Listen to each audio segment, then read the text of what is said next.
이 말씀이 하나님의 크신 은혜가 함께 하시길 주님의 이름으로 축원합니다. 우리 예수 있는 사람들이 하나님하고의 관계에 있어서 대체로 세 가지 자세가 있습니다. 첫째는 채권자형입니다. 채권자, 즉 나는 하나님 앞에 하나님께 받아야 한다고 생각하는 사람들입니다. 물론 우리는 하나님의 도우심으로 살아가기에 하나님께 구해야 합니다. 그리스도인이 하나님께 구하는 것은 당연한 것입니다. 그러나 때로는 받은 것을 우리가 헤아릴 줄도 알고 감사할 줄도 알아야 합니다. 그런데 밤낮 없이 하나님 앞에 우리가 나올 때마다 무엇인가 달라고만 합니다. 하나님은 당연히 나에게 잘해줘야 한다고 생각하고 나는 당연히 더 받아야 한다고 생각합니다. 이러니 고마울 것도 없고 또한 기쁠 것도 없고 늘 마음은 편치 못하고 하나님 앞에 불만만 가득해지고 있습니다.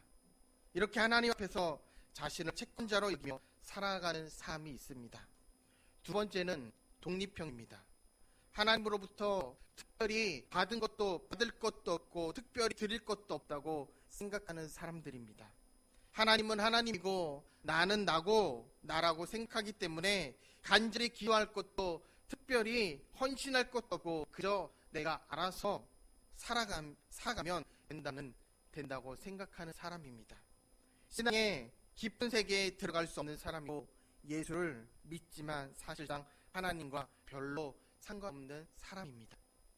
마지막으로 세 번째는 채무자로서 생을 사는 사람이 있습니다. 채무자, 하나님께 빚졌다고 생각하고 살아간 사람들입니다.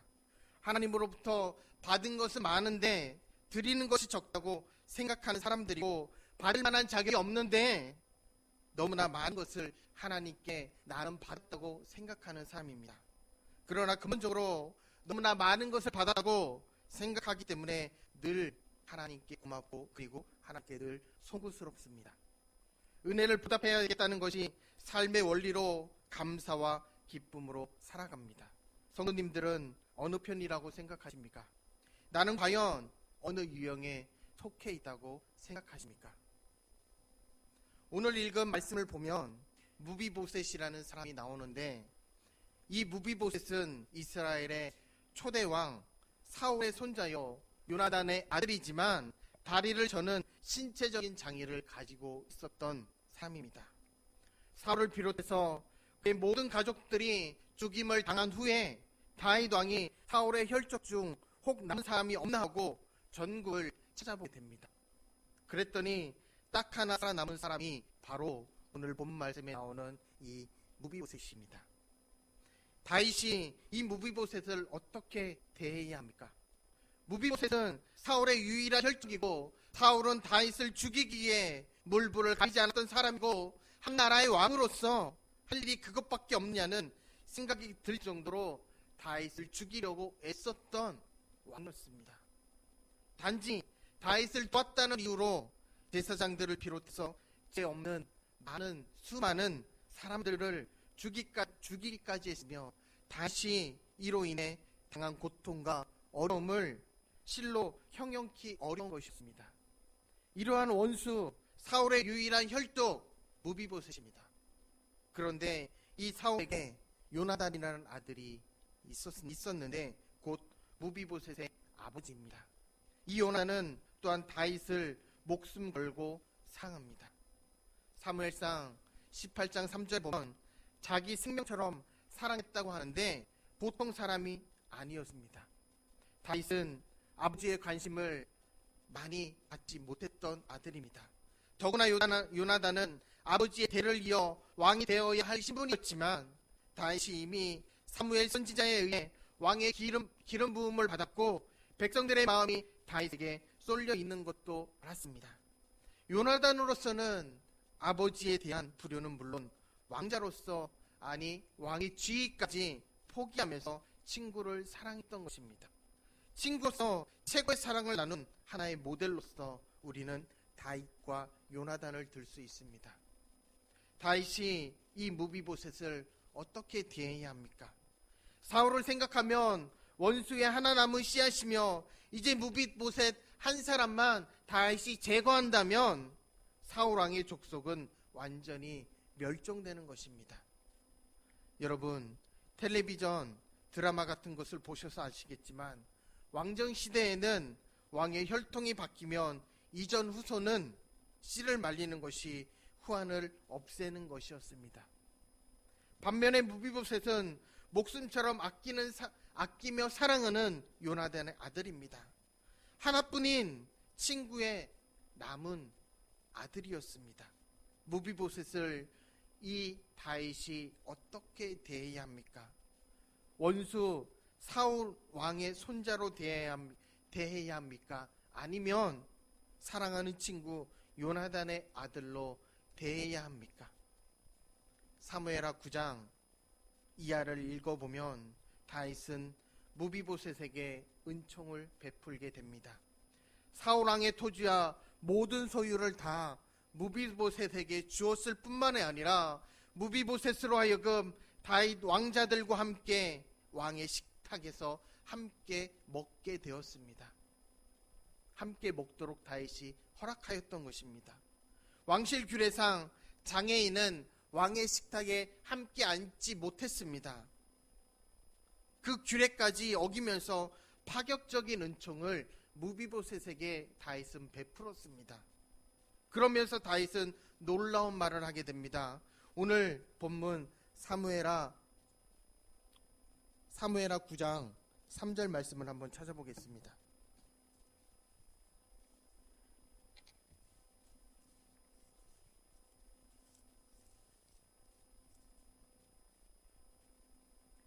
사무엘하 9장 3절입니다. 같이 읽겠습니다. 왕이 이르되 사울의 집에 아직도 남은 사람이 없느냐?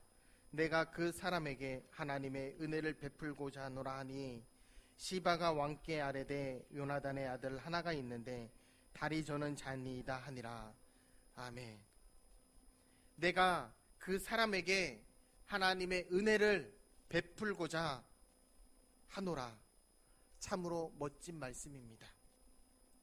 하나님이 내게 베푸신 은총을 나도 그에게 베풀겠다는 것입니다.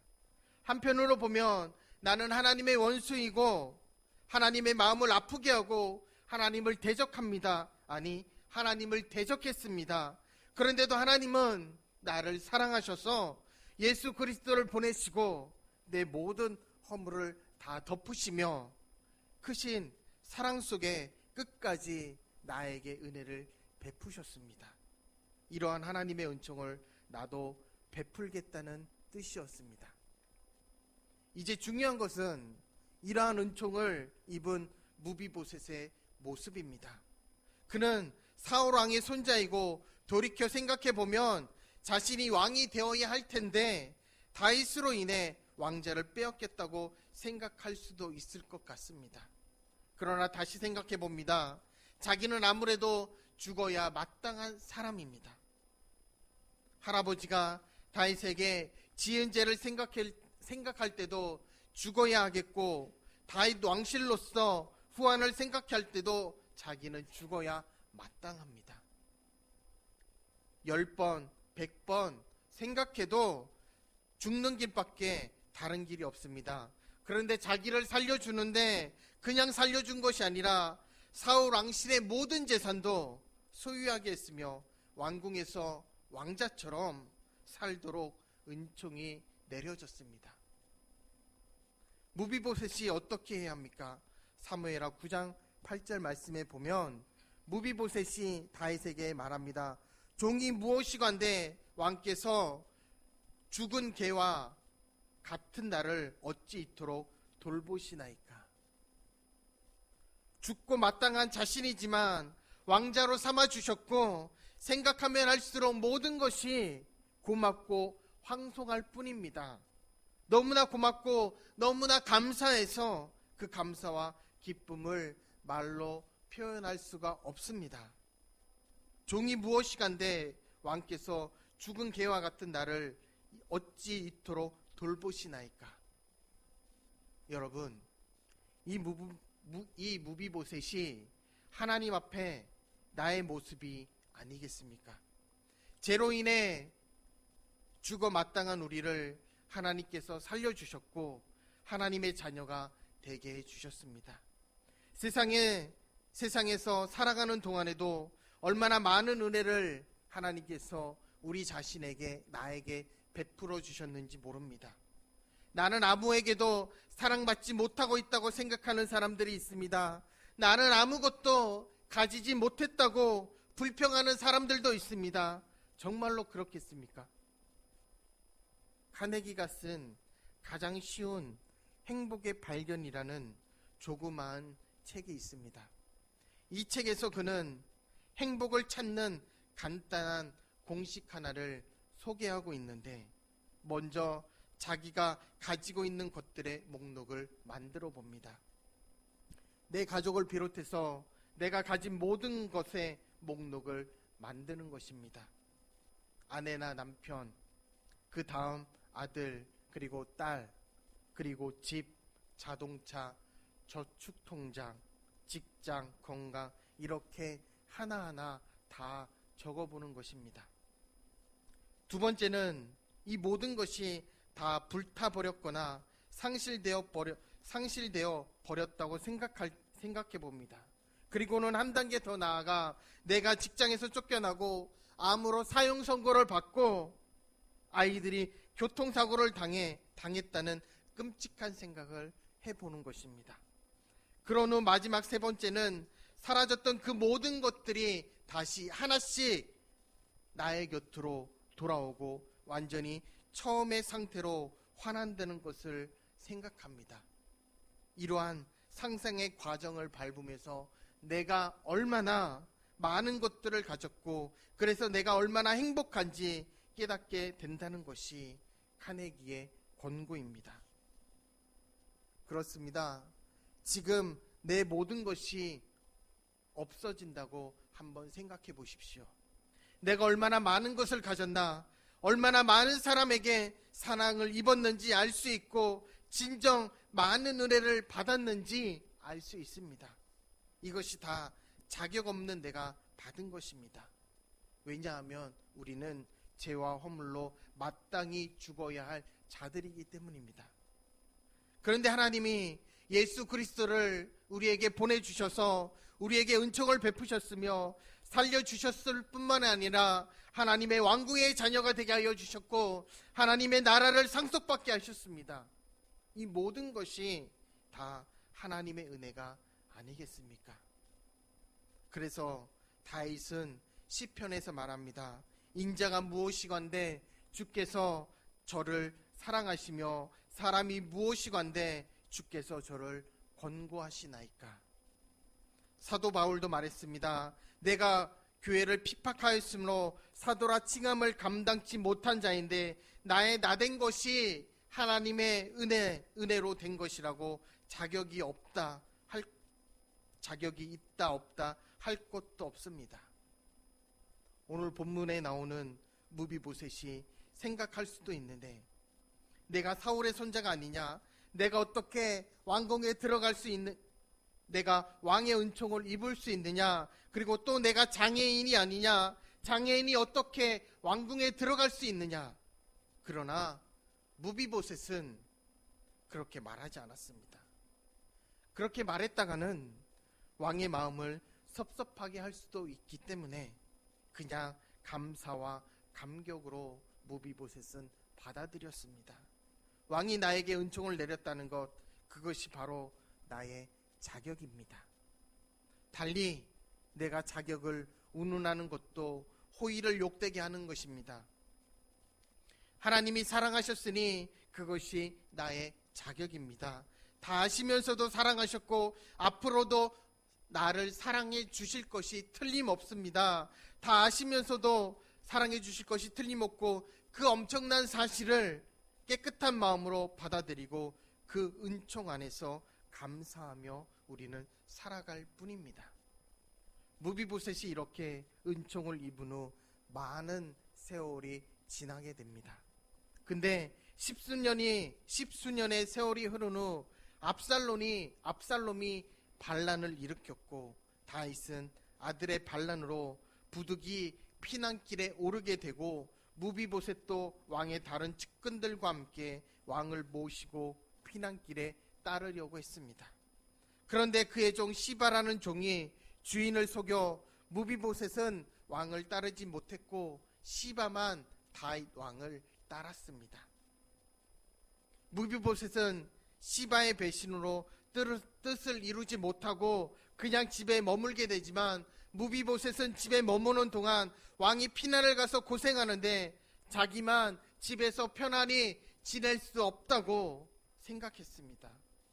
반란이 진압이 되고 왕이 궁전으로 돌아오는 날까지 발을 맵시 내지 아니하고 수염을 깎지 않고 그리고 옷을 빨지 아니했습니다. 다시 피난 다니는 동안 스스로 금욕과 고난의 생활을 했던 무비보셋이었습니다. 여러분, 이 마음을 이해하시겠습니까? 벌써 세월도 많이 흘렀습니다. 잊을 때도 있었습니다. 그러나 무비보셋의 마음은 한결같았던 것입니다. 자신에게 은혜를 베푼 자가 고난을 당한다고 그 순환을 가슴 아파하면서 자신도 고난을 집에서 자처했던 것이었습니다. 참으로 은총에 사는 마음이라 하지 아니할 수 없습니다. 성도님들의 마음은 어떻습니까? 지난 날들을 돌아보면서 하나님의 은혜에 대한 감격이 있었는데 우리가 세월을 지나다 보면서 다 그 하나님의 은혜를 잃어버리지는 않으셨습니까? 지금도 그 마음에 변함이 없다고 생각하십니까? 세월이 흘렀는데도 다윗이 고난당한다고 스스로 고난을 자처하는 무비보셋의 마음을 보십시오. 얼마나 아름다운 모습입니까? 생각해보면 상대방의 고난과 아픔을 생각하는 것이 그야말로 가장 큰 사랑이 아니겠습니까? 주님은 고난의 십자가를 지셨는데 나만 편안한 삶만 살겠다는 것은 은혜 입은 자의 자세가 아니라고 생각합니다. 여러분, 어떤 십자가를 지셨습니까? 주님의 어떤 고난에 동참하고 있습니까? 주님의 고난을 기쁨으로 감당하고 내가 은혜 받은 자임을 보여주어야 합니다. 그리고 무비보셋은 끝까지 은총 입은 자로 살았습니다.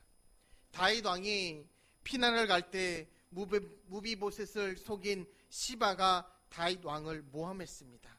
주인이 왕을 따라가지 못하도록 따돌려 놓고 자기가 먹을 것을 준비해서 왕을 찾아가서는 자기 주인 무비보셋은 예루살렘에 자기 집에 평안히 거하면서 다윗의 순환은 당연한 일이고 하나님께서 지금 무비보셋에게 왕권을 돌려주려고 섭리하고 있다고, 그래서 기뻐하고 있다고 거짓 모함을 했습니다. 이 말을 쉽게 믿은 다윗은 무비보셋을 오해했고 무비보셋의 재산을 시바에게 넘겨준다고 선언했습니다. 이제 압살롬의 반란이 끝난 후 다윗이 예루살렘에 돌아왔을 때 무비보셋에게 자초지경을 다시 묻는데 무비보셋이 사실대로 대답합니다. 그때 시바의 배신이 드러났는데도 그러나 어떻게 된 셈인지 다윗은 무비보셋의 재산 절반만을 시바에게 되돌려 주었는데 아마도 다윗은 더 이상 이 사건을 생각하지 아니하려고 했던 것 같습니다. 무비보셋은 왕의 잘못된 판단으로 억울하게 재산의 절반을 잃어버리고 말았습니다. 놀라운 것은 이러한 결과에 대한 무비보셋의 반응입니다. 30절 말씀에 보면 무비보셋이 왕께 고하되 내 주 왕께서 평안히 궁에 돌아오시게 되었으니 저로 그 전부를 차지하게 하옵소서 하니라. 다윗 왕이 무사히 돌아온 것만으로도 무비보셋은 만족하오니 재산은 시바가 다 차지해도 좋다는 뜻입니다. 받은 은총을 생각할 때 재산이 없어도 아무 상관이 없다는 무비보셋의 말입니다. 28절에 있는 스스로의 고백대로 자신은 이미 죽은 사람이고 죽을 사람을 살려주었을 뿐 아니라 왕의 상에서 음식을 먹은 자로 복을 주셨는데 내가 무엇을 왕에게 말할 수 있겠느냐는 뜻입니다. 성도님들은 무엇을 잃었습니까? 무엇 때문에 낙심하고 계십니까? 다시 생각해 보십시오. 그것 때문에 하나님의 은혜가 희미해질 수 있기 때문입니다. 다시 무사히 돌아온 것만으로도 무비보셋은 만족했습니다. 사랑하는 여러분, 내게 은혜를 베푸신 그분이 영화롭게 되는 것만으로 기뻐할 수는 없습니까? 나는 어떤 자리에 처해져도 주님이 높임 받는 것만으로도 행복할 수는 없으십니까? 무비보셋의 마음은 향기이고 너무나 아름다워 감동이 되다 못해 가슴이 아파오기까지 합니다. 하나님의 은총 앞에 끝까지 이렇게 살면 얼마나 좋겠습니까? 우리도 분명히 하나님의 은혜로 시작했습니다. 세월이 흘렀지만 지금도 은총이 나에게 계속 진행되어지고 있습니다. 무엇인가 혹 잃었습니까? 재산을, 건강을, 생의 어떤 부분을 잃으셨습니까? 그렇다고 하나님의 은총이 희미해질 수 없다는 것입니다. 바울은 끝까지 자신을 포행자요 핍박자임을 잊지 아니했고 하나님이 사랑해 주셨으니 그 큰 은혜에 평생을 감격해서 하나님 앞에 영광 돌리며 나아갔습니다. 평생을 은총성에 살았기에 평생을 주를 위해 바쳐드릴 수 있었던 것입니다. 18세기 미국에서 한 목사님이 임지로 다른 교회로 가는 도중에 여자의 비명을 듣게 되었고 무슨 소린가 하고 가까이 가보게 되었습니다. 가까이 가보니 아들이 노예로 끌려가는데 그 엄마가 주인을 보고 주인님, 나도 아들과 함께 가게 해 주십시오. 저희 모자가 함께 가서 열심히 일하겠습니다. 애원하지만 어머니가 주인에게 애원하지만 주인은 안 된다고 하면서 아들만 끌고 가고 있는데 그 엄마는 생명을 내걸고 함께 사달라는 것입니다. 이 광경을 보고 있던 목사님은 주머니에 있던 모든 돈을 탈탈 털어서 그 두 모자를 사서 자기 집으로 데리고 갔습니다. 그리고 세월이 지난 후 어느 날 목사님이 풀밭에서 비명을 지르고 넘어졌는데 독사에게 물린 것입니다. 이 장면을 본 엄마 노예가 달려와서 얼른 뱀을 내동댕이 친 후 물린 자리에 입을 대고 독을 빨아냈습니다. 얼마간의 시간이 지나 거의 죽었던 목숨이 일어나 보니 도끼를 입으로 빨았던 엄마 노예는 얼굴이 퉁퉁 부어 죽어 있었고 엄마 노예는 자기를 살려준 그 고마운 목사님, 진정한 사랑을 베풀고 자유를 준 이 목사님을 위해 독을 입으로 빨았던 것입니다. 사랑하는 여러분, 이것이 우리의 모습이어야 하지 않겠습니까? 바로 여기 무비보셋의 마음 받은 바 은총을 아는 사람이 되어 그 은총을 잊어버리지 마시기 바랍니다. 그리하여 영원히 그 은총 안에 감격과 감사로 그리고 헌신으로 살아가는 우리 모두가 되기를 주님의 이름으로 축복합니다. 기도하시겠습니다.